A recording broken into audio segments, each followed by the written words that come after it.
আমি অঙ্কিতার মা আবার একটা নতুন রেসিপি নিয়ে তোমাদের সামনে হাজির হলাম। তো বন্ধুরা, একদম সাবেকি পদ্ধতিতে কিভাবে দুধের সর থেকে ঘি তৈরি করা যায় সেই রেসিপি আজ আমি তোমাদের সাথে শেয়ার করব। তো দেখো, প্রতিদিন দুধ গরম করে রেখে আমি সর তুলে রেখে রেখে এক বাটি মতো আগে করে নিয়েছিলাম। সেটা তো প্রতিদিন দেখানো সম্ভব না বন্ধুরা, তাহলে ভিডিওটা অনেক লেংদি হয়ে যাবে। তো সর তুলে রেখেছিলাম, সেটাই আমি একটা অন্য পাত্রের মধ্যে আমি আজড়ে নিলাম। এখন হাত দিয়ে পুরো সরটাকে আমি মেখে মেখে একটা ডো, ননি সফট যে ডো সেরকমভাবে আমি তৈরি করে নেবো, ননিটাকে বের করে নেবো। যেহেতু সাবেকি পদ্ধতিতে বলছি বন্ধুরা, সেহেতু হাত দিয়েই কিন্তু করতে হবে। তোমরা এখন আধুনিক যুগে অনেক রকম ভিডিও দেখে থাকবে, বোতল ঝাঁকিয়ে না হলে প্লাস্টিকের ক্যারি ব্যাগের মধ্যে। ওগুলো একদমই না, এইরকমভাবে যদি তোমরা হাত দিয়ে করো তাহলে কিন্তু যতটা দুধের সর ঠিক ততটাই তোমরা ঘি পাবে। দেখো বন্ধুরা, হাত দিয়ে খুব ভালোভাবে মেখে নিয়ে যে ননিটা বেরিয়েছিল সেটার মধ্যে আমি জল ঢেলে দিয়েছিলাম। জল ঢেলে দেওয়ার পর জলটাকে ছেঁকে নিয়ে ননিটাকে তুলে নিয়ে আমি একটা অন্য পাত্রের মধ্যে গ্যাসের মধ্যে বসিয়ে দিয়েছি। যেহেতু ওই ভিডিওটা একটু মিসিং হয়ে গেছে তাই আমি এখানে দেখাতে পারলাম না। তো তোমরা বুঝতেই পারছো, জল ঢালার পর ননিটা পুরো জলের মধ্যে ভেসে উঠবে আর যে ঘোলটা সেটা কিন্তু তলে পড়ে থাকবে। সেই ভেসে ওঠা ননিটাই আমি অন্য একটা পাত্রের মধ্যে গ্যাসে বসিয়ে দিয়েছি। আর একটা স্পুনের সাহায্যে আমি খুব ভালোভাবে মিক্স করে দিচ্ছি। এবারে কম আঁচে খুব ভালোভাবে ননিটাকে আমি জাল করে নেব। যত আঁচ কম থাকবে তত আস্তে আস্তে ঘিটা বেরিয়ে আসবে।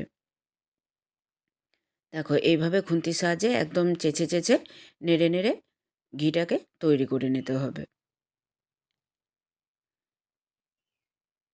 দেখো, যতটা সর ঠিক ততটাই ঘি হয়ে এসছে। যেহেতু একটু যে তলে বসে গেছিলো সেটাই একমাত্র ঘি দ্বারা হয়ে বেরিয়ে আসছে। এইভাবে খুন্তির সাহায্যে কড়াইটাকে চেঁচে চেঁচে তুলে নিতে হবে। তো এরকমভাবে তোমরাও একবার বাড়িতে ঘি বানিয়ে দেখবে বন্ধুরা, অনেকটা সাশ্রয় হবে। প্রতিদিন যে রোজের দুধটা সেটা প্রতিদিন গরম করে মালাইটা তুলে রেখে এরকমভাবে একবার বাড়িতে ঘি বানিয়ে দেখবে।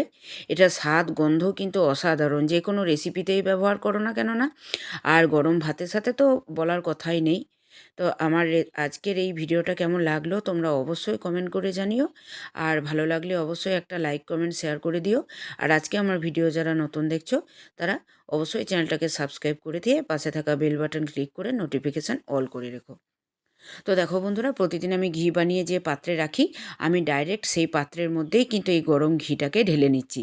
কারণ আগের বানানো ঘিটার মধ্যেই যদি গরম ঘিটা ঢেলে দিই তাহলে আগের বানানো ঘিটাও কিন্তু আবার রিফ্রেশ হয়ে যাবে। একটা পুরনো ঘিয়ের দেখবে একটা গন্ধ সৃষ্টি হয়, সেটা কিন্তু প্রতিবার এরকম করলে সেই গন্ধের সৃষ্টি হবে না। তো আজকে এই পর্যন্তই। আর দেখো, যে ঘি দাঁড়াটা ছিল ওটার মধ্যে একটা ছোট চা খাওয়া গ্লাস নিয়ে ঠিক এইভাবে প্রেস করলে ঘি দাঁড়ার মধ্যেও যে অবশিষ্ট ঘিটা থাকে সেটাও কিন্তু খুব ভালোভাবে বেরিয়ে আসবে।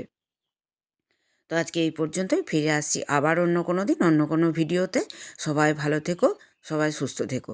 আর দেখো, ঘিয়ের কালারটা কত সুন্দর এসছে, একদম যাকে বলে লিকুইড গোল্ড। দেখো কত সুন্দর। আর এটা স্বাদ গন্ধ যতক্ষণ না নিজে বানিয়ে দেখবে ততক্ষণ কিন্তু অনুভব করা যাবে না। আর দেখো, গরম ঘিটার মধ্যে আগের পুরনো ঘিটাও আমি এইরকমভাবে চামচের সাহায্যে মিশিয়ে দিচ্ছি। তাহলে পুরনো ঘিটাও কিন্তু আবার তাজা হয়ে যাবে, রিফ্রেশ হয়ে যাবে। তো সবাই ভালো থেকো, টাটা।